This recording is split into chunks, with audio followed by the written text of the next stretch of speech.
Welcome to the LaRouche Connection. My name is Webster Tarpley. Today, for the first time in the history of the LaRouche Connection, we are reissuing an earlier program because of its overwhelming importance to a controversy of today. You are about to see an interview with Celerino Castillo, who was a Drug Enforcement Administration agent assigned to El Salvador during 1985 and 1987 at the height of the Iran-Contra drug running. This interview was originally taped about 2 years ago when Mr. Castillo came to the Washington area and made a series of interventions to denounce Oliver North, who in 1994 was a candidate for the United States Senate from Virginia. The drug running issue, as raised by Mr. Castillo and others, including Lyndon LaRouche, was one of the key factors that led to the defeat of Oliver North. Now you may ask, why is it so important today to hear about Mr. Castillo's investigation of the Ilopango Airport in El Salvador between 1985 and 1987?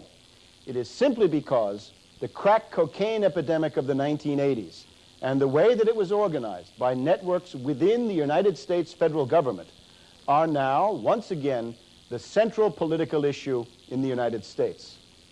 As our regular viewers are aware, on August 18, 1996, the San Jose Mercury News began publication of a series of articles by investigative reporter Gary Webb dealing with the origins of the crack cocaine plague. Gary Webb focused on the activities of Contra leader Enrique Bermudez, Contra supporters and drug pushers like Danilo Blandon and Norwin Meneses Cantarero, and Freeway Rick Ross, the drug wholesaler who delivered the crack to street gangs like the Crips and the Bloods, who retailed it on the streets of Los Angeles. Gary Webb's story is a reliable picture of the Iran-Contra from the bottom up, as it appeared on the streets of America. Webb's story meshes with the most reliable top-down accounts of Iran-Contra. These include the study entitled Iran-Gate, the Secret Government in the LaRouche Case, published in June 1989, American Leviathan, Administrative Fascism under the Bush Regime, published in April 1990, and of course the definitive study, The Unauthorized Biography of George Bush. I am a co-author of all of these. New material has now been incorporated into a new EIR special report issued in the wake of the Gary Webb stories and entitled, Would a President Bob Dole Prosecute Drug Super Kingpin George Bush?, which has generated headlines all around the world, most especially in Latin America. And naturally, that question also goes to President Clinton. As Gary Webb says, his trail stopped at the door of the CIA, but the studies which I have mentioned show that the authors of these crimes were not the faceless bureaucrats of some generic and monolithic Central Intelligence Agency. This was the Bush machine, led by George Bush, Don Gregg, Oliver North, Richard Secord, Admiral Poindexter, Felix Rodriguez, and others.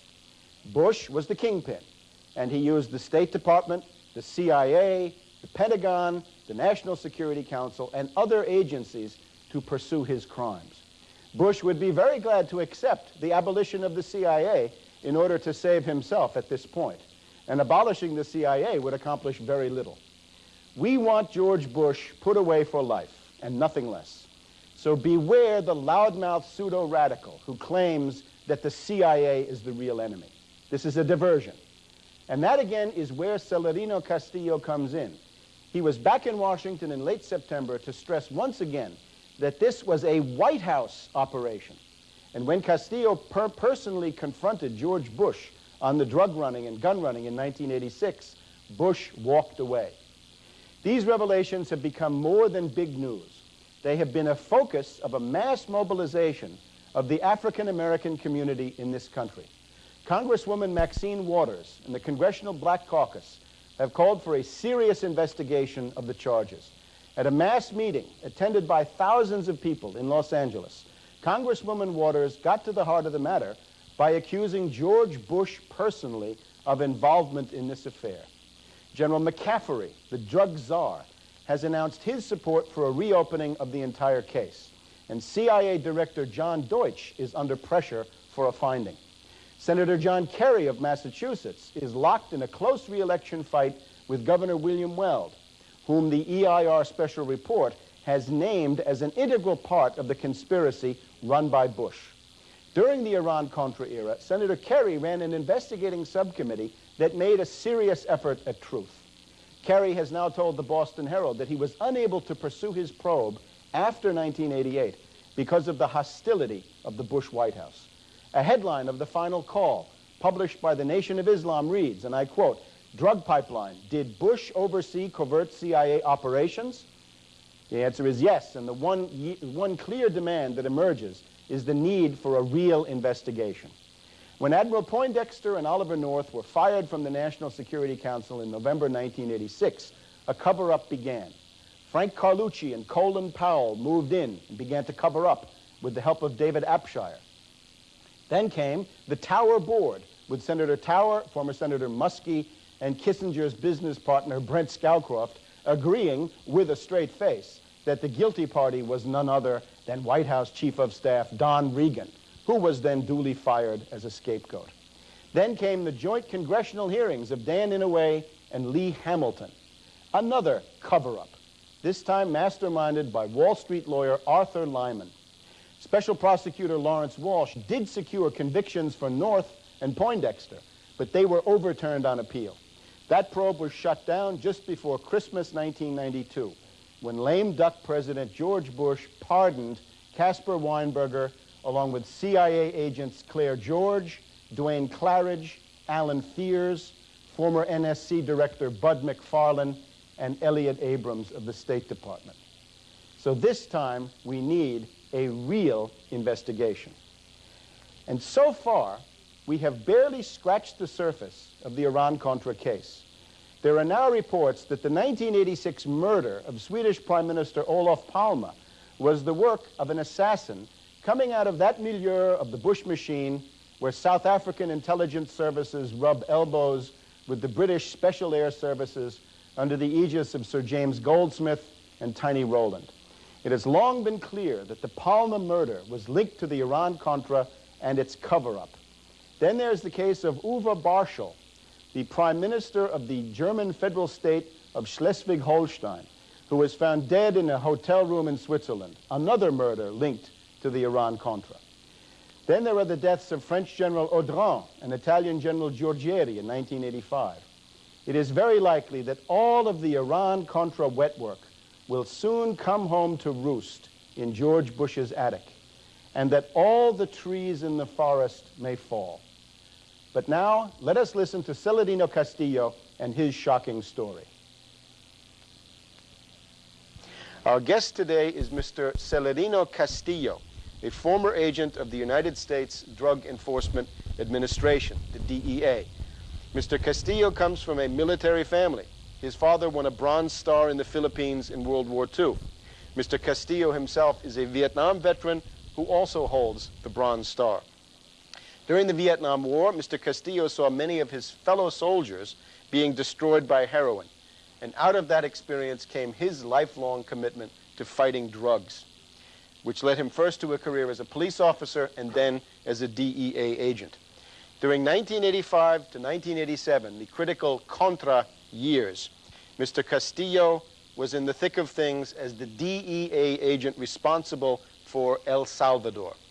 In 1984, Mr. Castillo had taken part in Operation Condor, a joint U.S.-Peruvian-Colombian assault on narcotics production and trafficking.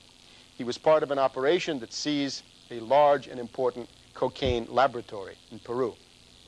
Mr. Castillo has also had assignments in New York City, in elsewhere. Mr. Castillo is the author of a gripping and fascinating book entitled Powder Burns, Cocaine, Contras, and the Drug War, published by Sundial in 1994. The co-author is Dave Harmon. And we would like to welcome Mr. Castillo to the LaRouche Connection. And I'd like to go immediately to your book, very interesting book that you've put together. On page 132 of that book, you describe a kind of cameo appearance by Vice President George Bush. I believe this was in Guatemala City in January of 1986. and that would have been shortly after the inauguration of the new Guatemalan president, Cerezo. I'd just like to acquaint our viewers with that conversation, the events that led up to it, that followed it, and revolved around it, because this seems to sum up the heart of the matter. Well, basically what happened there was that at that time, it was January 14, 1986, to be exact, George Bush was in Guatemala City. At the same time that George Bush was there, I also saw Caldero, head of the Contras, and Oliver North. And I met George Bush at the cocktail party at the ambassador's residence. And basically what he was doing was walking around, shaking hands with everybody. And he came up to me and asked me what my job description was as a DEA agent. And I told him that I conducted international narcotics investigation on traffickers down in Central America. And I also advised him that I was the agent that was in charge of reporting for El Salvador. And I forewarned him that there was some funny things going on at Ilopango airports with the Contras. He shook my hand, he smiled, and he just walked away from me without saying another word. Okay. From that day moment, I knew he knew something about the Contras. That's what you're right. He simply smiled and walked away, seeking another hand to shake. After that exchange, I knew that he knew. That's correct. Now, what did George Bush know, and when did he know it? Okay, before my arrival into Guatemala, we had received intelligence gatherings that the Contras were heavily involved in narcotics trafficking. Basically, I was forewarned by the country attaché in Guatemala, Bob Stia, upon my arrival, and told me that there was a covert operation being conducted by the White House and run by Oliver North at Ilopango Airport in El Salvador. So this was your official superior in the DEA? That's correct. And the first thing he did when you arrived in country was to tell you, look, this is now the scene of a covert operation with Oliver North, and they're running drugs. That's correct. Since we had obtained intelligence already about the Contras being involved, heavily involved in narcotics trafficking, he advised me to stay away from it and not to get involved in the investigation, because that would mean that it would be a short time for me to be kicked out of Salvador or Guatemala if I started reporting that information to Washington. Now, when you say the Contras, does that mean all the Contras? Were there groups that were more into it, that were less into it? Was there Calero? There were others in that group? Was it a universal thing that all the Contras were into drugs? It was a universal thing. DEA refused to accept that answer, but we had intelligence gathering from all parts of Central and South America in regards to the narcotics trafficking going on. We had cables from the country attaché, Bobby Nieves in Costa Rica, advising us to look into hangars 4 and 5 at Ilopango. And of course, hangar 4 and 5 were bought and paid for by the U.S. government, the CIA, and the National Security Council. Okay, now Ilopango Airport, what is that? Is that a large commercial airport? Is it a... No, Ilopango Airport is the military airport with civilian small planes that arrive at Ilopango. And basically, it's a military base, but most international pilots that fly small planes get to arrive at Ilopango. And tell us what the atmosphere was at Ilopango in the middle of this Contra dirty war, 1985, 86, 87. We had major narcotics trafficking going through Ilopango from Costa Rica. That's further south. Further south, the country of Costa Rica. We had obtained a lot of intelligence. We had an informant placed at Ilopango that actually did the flight plans for the pilots, the Contra pilots. And everybody spoke freely about the loads that they carried, the monies that they took to the Bahamas and to Panama for laundering. All this was reported to the U.S. Embassy, to the CIA, to Washington, DEA headquarters, and nobody wanted to do anything about it. But tell me just briefly, what kinds of planes were these? Where were they coming from? Where were they going? The cable that we received from Costa Rica in April of 1986 came in from the country attaché, Bobby Nieves, like I stated before, and was for us to check hangar 4 and 5, that they had very reliable information pertaining to the trafficking from around Central America and South America into those two hangars. Well, as it turns out, those two hangars, one was run by the CIA and the other one was run by Felix Rodriguez, who ran the Contra operation at Ilopango. And these were not jets that you'd see at an American airfield, but these were smaller planes. Smaller planes, yes, caravans, Pipers, Cessnas. They were coming in without being inspected by the customs officials or anybody else. As it turned out, the informant who did the flight plans actually gave us copies of all the flight plans of all these Contra pilots. And when we ran the names on all these pilots, they were all documented traffickers in DEA files as narcotics traffickers. Yet they were being hired by the CIA, Felix Rodriguez, and everybody else, trying to obtain U.S. visas for them to go to the U.S. Even though they were documented traffickers. So these planes would then fly north, and could they make it all the way to what? To Miami? They would go into Miami. They would go to Texas. They would go into California, anywhere that they were able. For example, we had a Contra pilot by the name of Chico Girola, who was arrested late of '85 in South Texas with $5.5 million cash. That was Contra money, and that's. You know, he carried credentials from the president of Salvador, from the chief of staffs in El Salvador, the chief of the Air Force, and so forth. They were all very well protected, and every single pilot talked about that they had permission to run narcotics because they were working for the Oliver North Contra operation. Okay, now you've mentioned Felix Rodriguez Max Gomez. Now, I happen to have read his autobiography, and he's somebody who participated in the Bay of Pigs invasion back in the early 1960s, and it's speculated that George Bush was involved in that. And certainly Felix Rodriguez has been with George Bush for a very, very long time. And what you see in that book is he's got a signed photograph from George Bush telling him what a great patriot he is. Would you agree with that judgment on Felix Rodriguez Max Gomez? No, sir. If we go back to the Vietnam War, we have intelligence where the CIA and those individuals were heavily involved in the trafficking of heroin into the U.S., body bags and so forth. So Felix Rodriguez was a documented in our DEA files as a trafficker. He was a retired CIA agent, and they brought all these people that were heavily involved with, if you go back, you look at most of these Bay of Pigs operatives were all documented traffickers. They've all served time for narcotics trafficking, for gun running. They were all criminals, yet they were being hired by the Oliver North Contra operation to run the illegal narcotics trafficking out of Ilopango.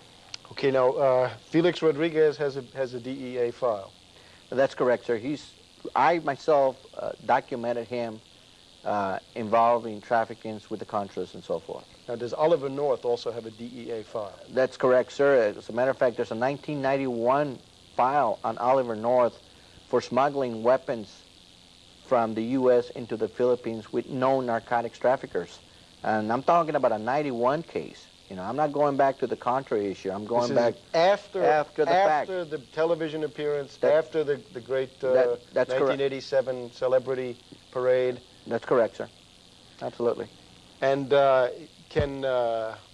do you do a Freedom of Information Act and get a hold of Oliver North's DEA file? I tried that already, and they cited the Privacy Act.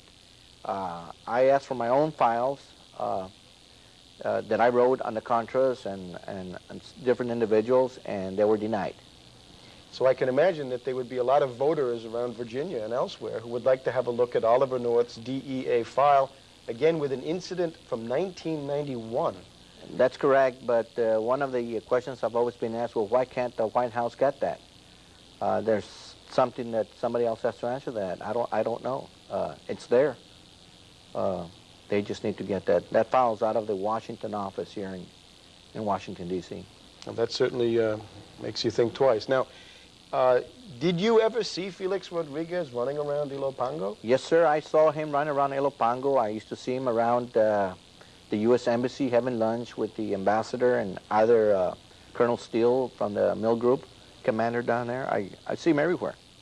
And how about Oliver North? Did you ever see him there? I saw Oliver North in Guatemala, not in Salvador. And what were the circumstances where you saw Oliver North? Well, that's when I met George Bush, on January 14, 1986, and basically Caldera was there, Bush, and they all met at the bubble, which we call the bubble, up on the 3rd floor, which is the CIA office up there. In that embassy in the U.S. Embassy City. in Guatemala City, that's correct. Okay.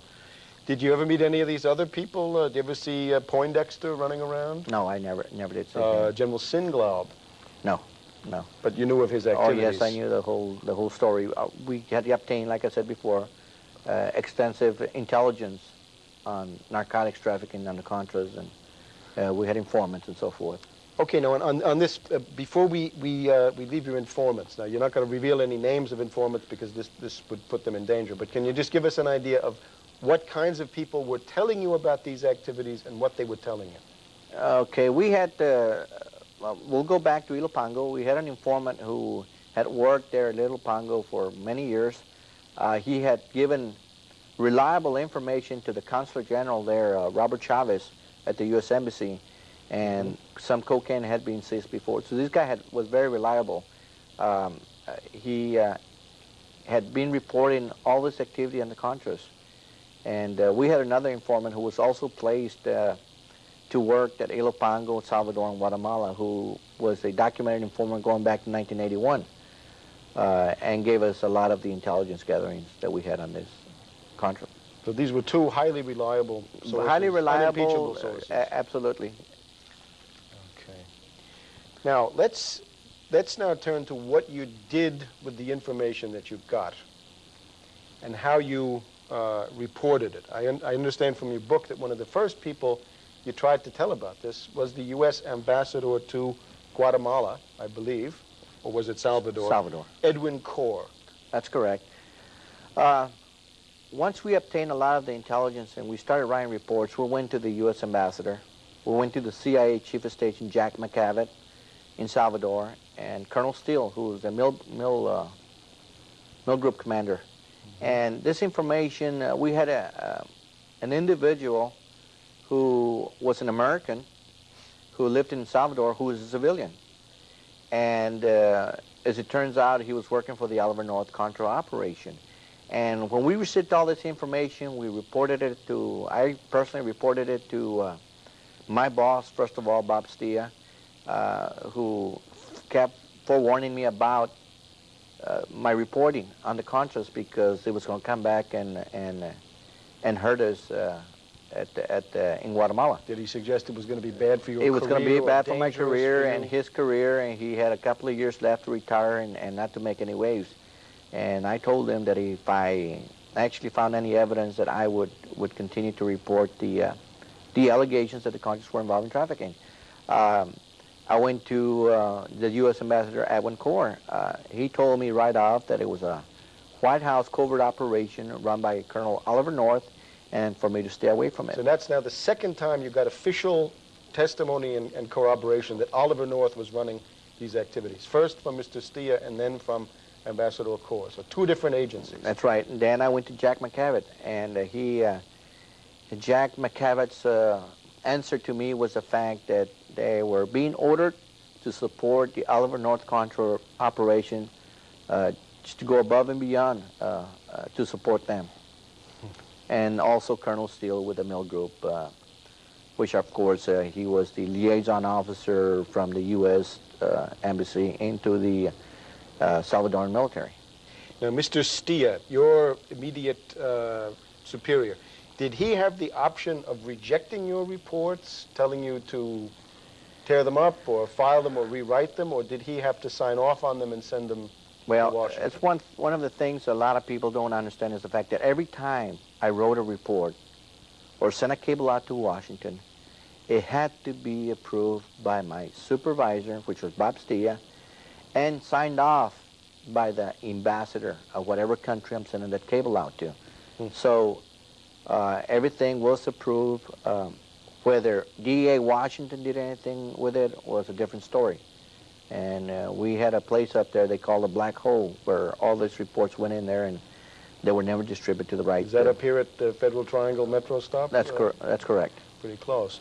And when did can you remember the date of your first dispatch to Washington that basically stated these facts about the... We go back into early of 1986. We started, the cable came in from Costa Rica in April, so we continued to follow up on the request to conduct an extensive investigation into Hangar 4 and 5. And cable started coming and going. Costa Rica was giving us the information that the narcotics were leaving from a rancher's airstrip up there in Costa Rica into Ilopango.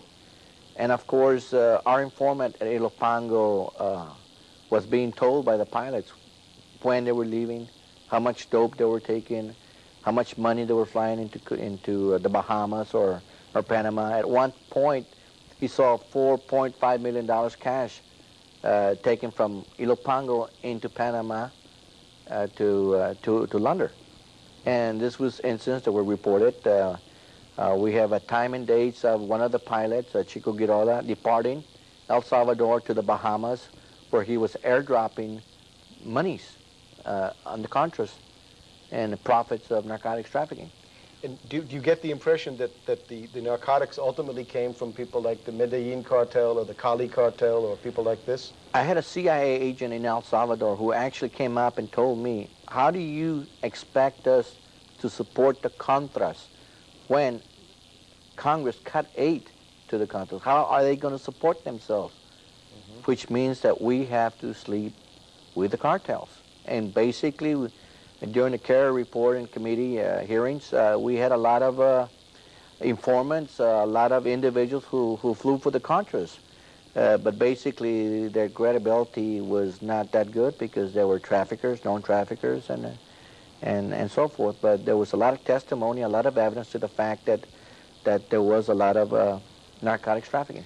Okay, now you mentioned the Kerry Committee. I guess that's Senator Kerry of Massachusetts? That's correct, Senate sir. Investigating Committee 85, 86, 87? Yes, sir. You tried to tell part of your story to them, am I right? You tried to inform them of what you knew? No, not the Kerry reports. As a matter of fact, it was October 22nd when I got a call in 87, when I got a call from Washington requesting for me not to close the files on the Contras because the Kerry Committee wanted copies of my reports, and under the Freedom of Information Act, if it's an open case, they cannot have access to it. We have, going back to, I like to say, during the committee, the Kerry Committee, we had Mark Richards, who is an assistant U.S. attorney.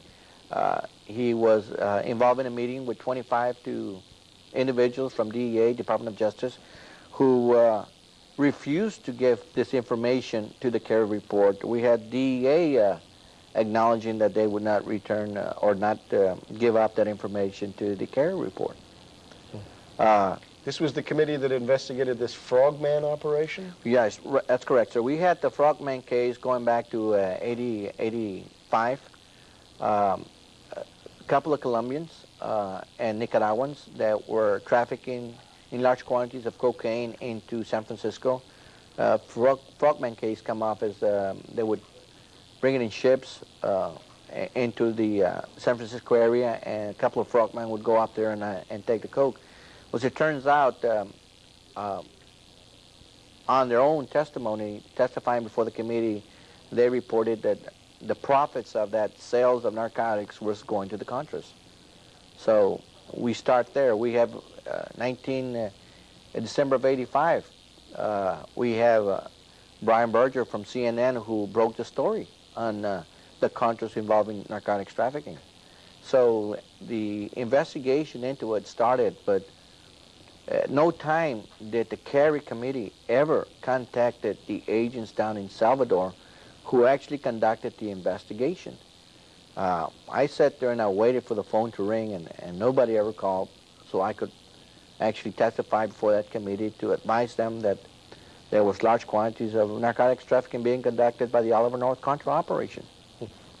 Now, you later also tried to get in touch with the special prosecutor Lawrence Walsh, That's appointed to look into this entire matter. Yes, sir. Right before I left the agency in 91, I secretly met with Mike Foster, the FBI agent assigned to the Iran Contra Walsh's committee, with my attorney present. He came and I gave him, he was just stunned when he saw copies of my reports, cables.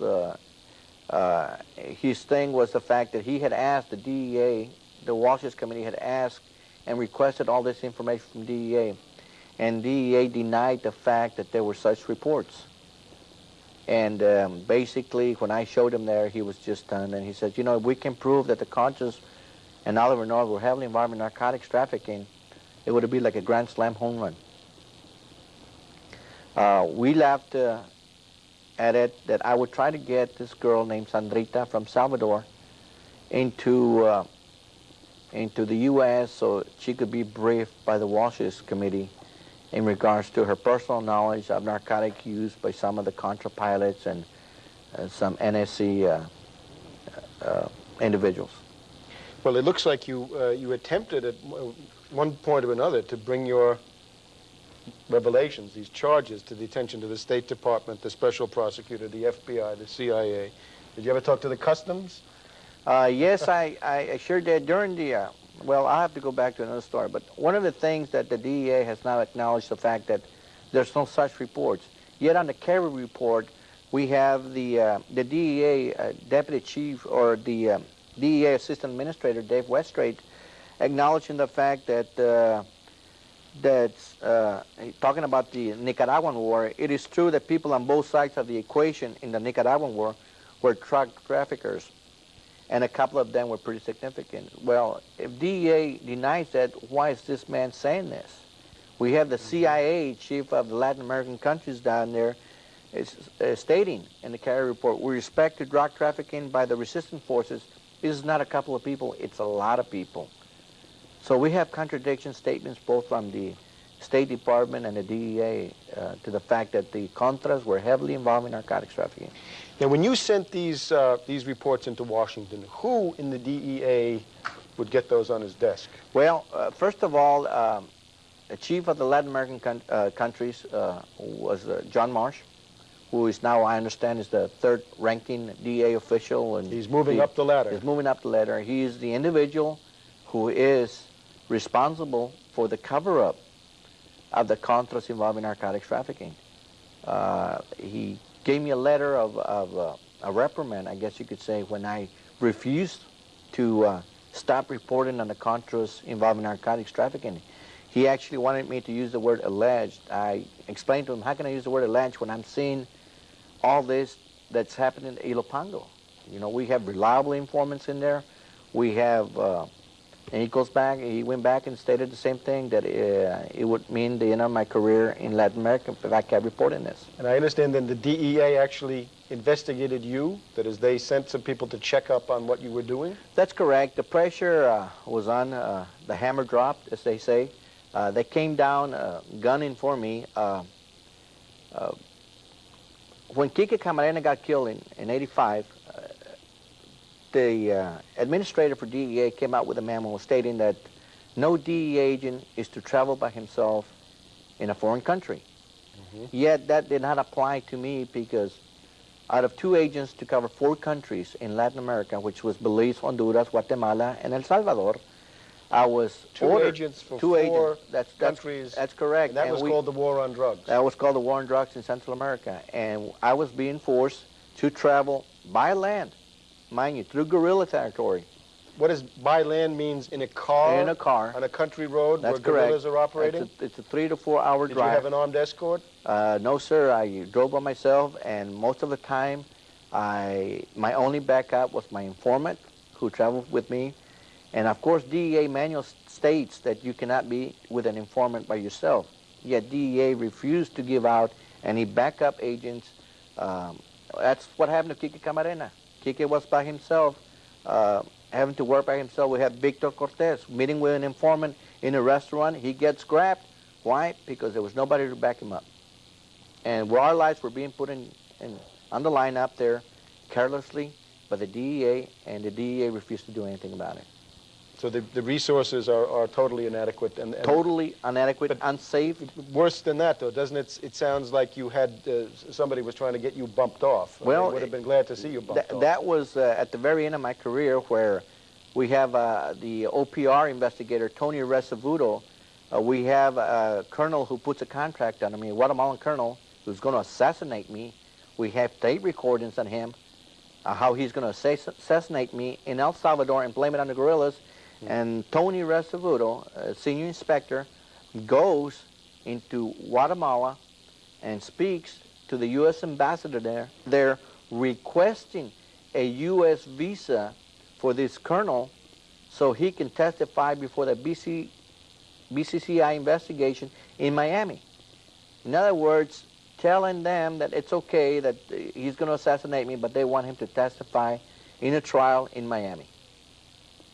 And that's when I knew that I was going to get hurt sooner or later. This would have fit into a kind of general liquidation of all sorts of people in 86, 87, 88 who were very knowledgeable about different sides of Iran. Contra, you can think of Olof Palme, you can think of people in George Germany. Morales, and we have people that were being taken out. Eyewitnesses were disappearing. They were dropping left and right in those years. That's correct, and I was one of them that was going to be taken out by the DEA because they cannot justify the fact that this individual was going to assassinate me. There was a case out of Houston, Texas, that was conducting the investigation, yet my own people at DEA wanted to get him to the U.S. to testify. It was more important for them to testify before the BCCI investigation than my security. And mind you of the fact that everything, while I was down in Central America, or my career with the DEA, I kept a daily journal of everything. Case file numbers, natives numbers, individuals I talked to, people that called me, told me to close the files. Everything that the DEA had conducted illegally, condoling murders that the DEA knew about down in Central America, killings and the assassinations of Colombian traffickers, the massacre of them. I have passports to prove my allegations, and this was done with the knowledge of the DEA. Now, you were accused at one point of fraternizing with your source, that you had gone native, so to speak. You'd gotten too chummy with the Guatemalan or Salvadoran police. It's funny, when John Marsh came after me, I got suspended for 3 days for being close to my informant. Well, my informant in El Salvador was the advisor, okay? He was the advisor, narcotics advisor, that we hired, that we paid for at the Salvadorian police. He had police credentials. And because he's a police officer or he's a documented informant, we cannot be friends with him. And that's why I got suspended for 3 days for being too close to a guy that I was forced to work with in the first place, but yet he was a documented informant. I shouldn't get close to him, or I shouldn't be with him by myself. It's impossible. It's impossible, but you know, it was pressure that was being put on me by John Marsh. Okay, now, to the bottom line, the net result of everything you sent in to DEA headquarters in Washington was what? Was suppressed, I guess the word is. We acknowledged that with the CARE report. When they requested all this information, they refused to give it up. With the Walsh's committee, they refused to give it up. And to this day, they continue to cover up the fact that there was a lot of intelligence involving the CIA, involving Oliver North's Contra operation. I have pictures, I have photos, I have documents, I have everything that can justify what I'm saying. It's just the people refused to acknowledge the fact that this was going on. It was a cover-up being conducted by the DEA in orders from the White House. Now, if you had to formulate charges against Oliver North, what would you charge him with? Well, first of all, the violation of the federal narcotics law, which states in general the fact that if you have knowledge that narcotics trafficking is being conducted and you don't do anything about it, you can go to jail for that. That's a violation of the law. If you're a government official or anybody? A government official. We have letters from Owens telling him that narcotics trafficking was being conducted by the Contras. This is Robert Owen, his courier. His courier, his gopher, his whatever you want to call him. Dog. Okay, and then we have the CIA telling. We have memos from the CIA. We have all this, mind you, was reported also by CNN, Brian Berger, when he broke the story in '85. A lot of people told him, and he refused to do anything about it. He did not want to do anything about it. Even George Bush at one time made a statement to the fact that if the law is exactly to the fact that all those who look the other way are as guilty as the traffickers. Well, George Bush was looking the other way. Okay, so North and others here violated the federal narcotics laws. That's correct. Anything else they violated? Well, any other charges? We had a lot of investigations being conducted that the Contras were heavily involved. Felix Rodriguez knew that the Contras were involved. They Sounds came like in. you've got a conspiracy. There's a big conspiracy. This whole thing is like a big puzzle. It's there, but they just need to put it together. Maybe a congressional investigation will finalize the whole thing. Okay, now Oliver North says he's the most investigated man on the planet. He says, well, this is all done to death. We've been over this terrain 1,000,000 times. Nothing has ever been found. Do you think that the investigations up to now have been adequate on precisely this key topic? No, sir, not at all. To start off with, it was an adequate investigation. Most investigative individual in the world. They should have contacted the agents in Salvador, okay? The people who actually conducted the investigation on the Contras. And I was the one who did that, and nobody ever came to me. I had piles and piles of reports, yet nobody came to look at those reports. Whether it was a cover-up, a conspiracy cover-up at the DEA and the White House, but it was never, nobody ever came. So if they would have come to me, I would have told them. He might just well be in jail right now with all the evidence that we had against him. Have you found, I guess you mentioned this now in the course of our talk, but corroboration. Have you found other people, other sources who also can document what you saw? Okay, I want to go back a little bit. In September of 1986, we had an individual who was an American, who was Oliver North's right-hand man down in El Salvador. He was a civilian. He worked out of Ilopango Hangar 4 and 5. He was a documented narcotics trafficker, all the way from Panama. We call him in the book as Basher, Mr. Basher. And we hit his house. I built a unit up there, and they hit the house. And at his residence, we found what was a Contra supply operation.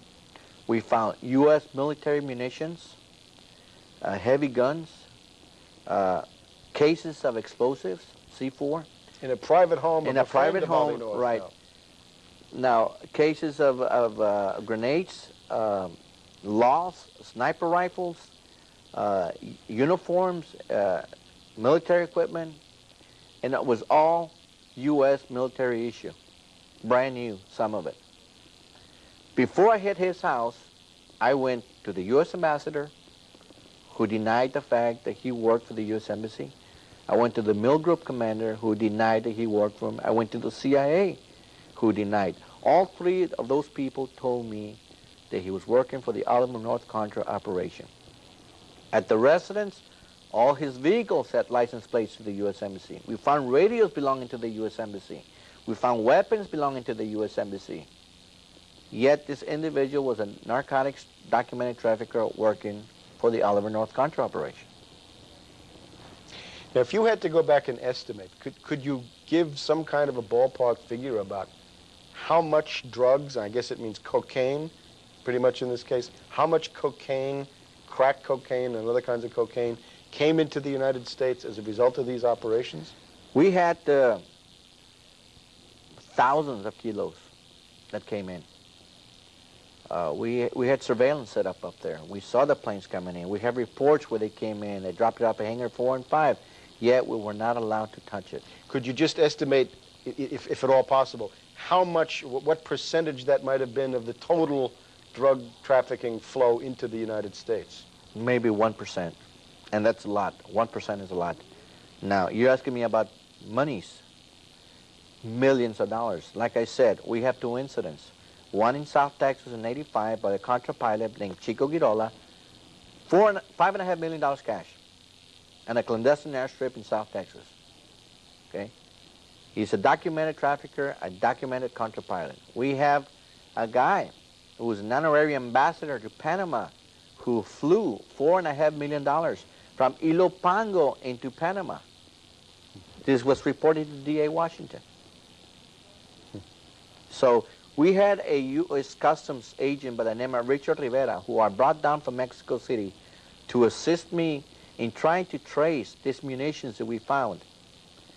And he was told to back off the investigation, and they justified by changing the jurisdiction of Mexico into Panama. So Panama was now in charge of the investigation, and of course we were never able to trace these cases of grenades, cases of C4, weapons, everything that we should have done. We should have gotten a cooperation on the Pentagon to finalize our investigation and possibly the arrest of Felix Rodriguez and Oliver North. And we were never allowed to do that. But that was something that you would have been interested in doing, arresting them absolutely red-handed with all of this. Violation of the Federal Narcotics Law, the Neutrality Act, aid to the Contras when it was illegal. Mm-hmm. Now later on, George Bush, towards the end of his term in office, came along and pardoned quite a number of the top figures in this, and I guess that had the effect of shutting down most of what was left of the official investigation. What do you think of George Bush pardoning, essentially, these people? George Bush was trying to save himself, and by pardoning these people who were known traffickers was a slap in the face for the example of we as DEA agents were out there putting our lives on the line, going undercover on military third world countries. And you've done undercover operations in Central America yourself. That's correct, and so we could have another branch of our government heavily involved in narcotics trafficking was just devastating to me. And a lot of people go into the government and spend 20 years and then retire. It didn't take me 20 years to figure out that my own government was heavily involved in narcotics trafficking and putting our lives on the lines. And just a couple of weeks ago, we lost 5 agents in Peru that were not doing, they couldn't justify what they were doing. We cannot work with the third world countries that are heavily involved in narcotics trafficking. We had documented reports on the third world countries. For example, Guatemala. Guatemala is heavily involved in narcotics trafficking. The Vinicio Cerezo government was heavily involved, sleeping with the cartels. Yet it was a democracy, and the U.S. government did not want to do anything about it. I went undercover a congressman down there. He was going to sell me 200 kilos of cocaine, and when it came down to arrest him, I was told by the U.S. Embassy not to arrest him because we were not there to embarrass the Guatemalan government, but we were there to help them.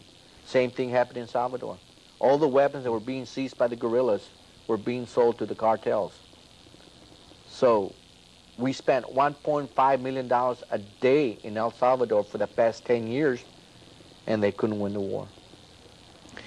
Well, let's sum up now. We have a few minutes left. Do you think that Oliver North is qualified to be a United States Senator? No, he is a convicted felon. He lied to Congress. He's a chronic liar. He lies to everybody. A lot of people feel that he can be forgiven for what he did, but what I don't think that they realize is the fact that he cannot justify for the narcotics trafficking that his organization conducted in the 80s, and he cannot guarantee me to the fact that nobody or none of those drugs that were being smuggled into the U.S. that people died of were not Contra cocaine. So he's got to take responsibility for what is happening in our streets today. All the narcotics, cocaine epidemic that we have. We have more cocaine now in the U.S. streets than we did 10 years ago. Yet we spend billions of dollars in third world countries trying to combat this trafficking, and the best results is education, but Oliver North should be in jail and not be running for the U.S. Senate. And of course it's ironic that you have self-styled religious leaders, people who claim to be men of the cloth even, coming out to support somebody who was engaged in all these activities. Well, I don't think they really know the real truth behind the whole incident. We have recordings. We have Richard Rivera, who's the U.S. agent that conducted the investigation with me on the Contras, going publicly, admitting and helping me out, stating what I'm saying is true. We have all this. What more do they want? You know, there's documents. They want to know. They go to DEA and get those documents. We have documentation where Oliver North is being investigated in '91 for smuggling weapons into the Philippines. He continues to have a criminal enterprise. A continuing criminal enterprise. Yeah, that's correct. Now, I have to ask you, you left the DEA, what, 4 years ago? That's correct. I retired on a disability in June of 1972. And what is your occupation now? Right now, I'm a parent volunteer at my kids' school, and I do private investigative work in Texas, licensed by the state of Texas. And I went back to painting. I'm an artist. Now let me ask you, given your experience of these long cross-country drives through guerrilla country in Central America, back when you were with the DEA, you realize that the kind of revelations you're making now are dangerous. And given that danger, why do you come forward? Because, like Oliver North, I took an oath to follow the Constitution of the United States. And if my life is in danger and I am to die, I've lost my family. He still has got his family. I went through a divorce. I lost everything because I believed in the system. I believed in my government. And now I don't have anything but myself. Now, would you think that the Virginia voters ought to have the right to see Oliver North's DEA file? Absolutely. Absolutely. It's there. Whether the DEA wants to continue the conspiracy to cover it up, it's a different story. They can hide under the National Security Act. They can hide under the privacy law. And basically that's what they're doing, because I have filed for those records and they had denied. This is records that I wrote myself, reports I conducted, investigations I conducted. They refused to give, and they're closed files already. So there is a continuing cover-up by the DEA. And the person would be, I guess, Mr. Marsh? That's correct. He's, or others? Or others, and like I said, Mr. John Marsh was the agent in charge of the Latin American countries. He's the one that forewarned me to stop reporting on the Contras, to use the word alleged more, and it's stating that I was using poor grammar after 10 years with the agency. And of course I have all this documentation to prove my facts. Now, you tried to tell your story inside the federal agencies for quite a number of years. We've seen with very limited results. And then you turned to your book, Powder Burns. That's correct. What made you decide to get into writing books? I was sick to my stomach when I saw Oliver North up there. Everybody looked at him as a hero, Oliver North for president and so forth. I had to tell my story. Whether people want to buy my book, fine. If they don't, I can live with myself now. He has to hide what conscience he has, or does his family have, that they know that his organization is responsible for a lot of deaths in the U.S., for the epidemic cocaine addiction that we have. What does his family think about, you know? Well, I understand you're going out on the stump in Virginia now, in the closing days of the election campaign. Yes, that's correct. I've always been, I've always made the the assumption that I'm going to go out there and try. I've never quit. I'll go out there, tell them what I know. People want to listen to me, I'm there. If they don't, it's a prerogative. It's a free country. If they want to select or elect an official who is a documented trafficker and a felon, convicted felon, then it's a prerogative. Now you have a final thought that you wanted to leave us with. That's correct. I have a quotation from a very fine artist or a fine actor, and it reads as follows: whenever you have a group of individuals who are beyond any investigation, who can manipulate the press, judges, and members of our Congress, you are always going to have in a government those above the law. And Oliver North was above the law in narcotics trafficking. Well, I'd like to thank you very much. Our guest today has been Mr. Celerino Castillo, former agent of the Drug Enforcement Administration. I think as a result of the conversation we've had, many people are going to be demanding that Oliver North's DEA file finally be made public. And I guess after this, many people can answer for themselves the question whether Oliver North ought to be in the United States Senate, and indeed the larger question, if our country really needs a comeback by the Bush machine. My name is Webster Tarpley. This has been the LaRouche Connection. Thank you, and see you next time. 1987. It is simply because the crack cocaine epidemic of the 1980s and the way that it was organized by networks within the United States federal government are now, once again, the central political issue in the United States. As our regular viewers are aware, on August 18, 1996, the San Jose Mercury News began publication of a series of articles by investigative reporter Gary Webb dealing with the origins of the crack cocaine plague. Gary Webb focused on the activities of Contra leader Enrique Bermudez, Contra supporters and drug pushers like Danilo Blandon and Norwin Meneses Cantarero, and Freeway Rick Ross, the drug wholesaler who delivered the crack to street gangs like the Crips and the Bloods, who retailed it on the streets of Los Angeles. Gary Webb's story is a reliable picture of the Iran-Contra from the bottom up, as it appeared on the streets of America. Webb's story meshes with the most reliable top-down accounts: Don Gregg, Oliver North, Richard Secord, Admiral Poindexter, Felix Rodriguez, and others. Bush was the kingpin, and he used the State Department, the CIA, the Pentagon, the National Security Council, and other agencies to pursue his crimes. Bush would be very glad to accept the abolition of the CIA in order to save himself at this point, and abolishing the CIA would accomplish very little. We want George Bush put away for life, and nothing less. So beware the loudmouth pseudo-radical who claims that the CIA is the real enemy. This is a diversion. And that, again, is where Celerino Castillo comes in. He was back in Washington in late September to stress once again that this was a White House operation. And when Castillo personally confronted George Bush on the drug running and gun running in 1986, Bush walked away.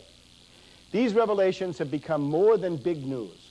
They have been a focus of a mass mobilization of the African-American community in this country, of Iran-Contra.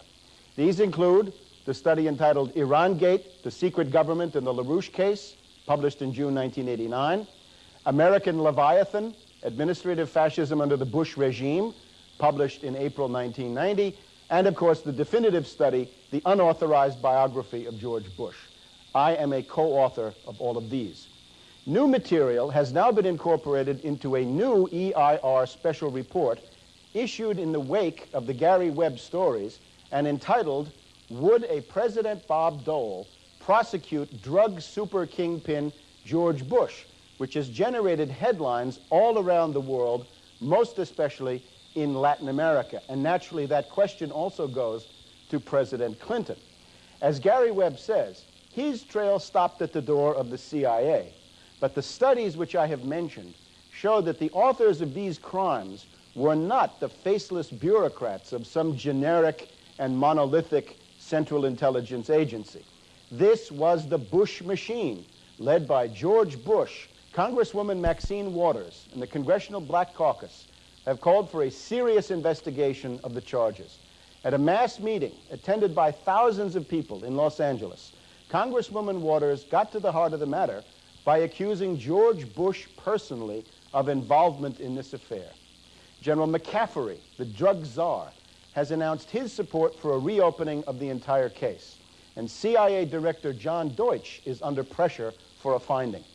Senator John Kerry of Massachusetts is locked in a close re-election fight with Governor William Weld, whom the EIR Special Report has named as an integral part of the conspiracy run by Bush. During the Iran-Contra era, Senator Kerry ran an investigating subcommittee that made a serious effort at truth. Kerry has now told the Boston Herald that he was unable to pursue his probe after 1988 because of the hostility of the Bush White House. A headline of the final call, published by the Nation of Islam, reads, and I quote, "Drug pipeline, did Bush oversee covert CIA?"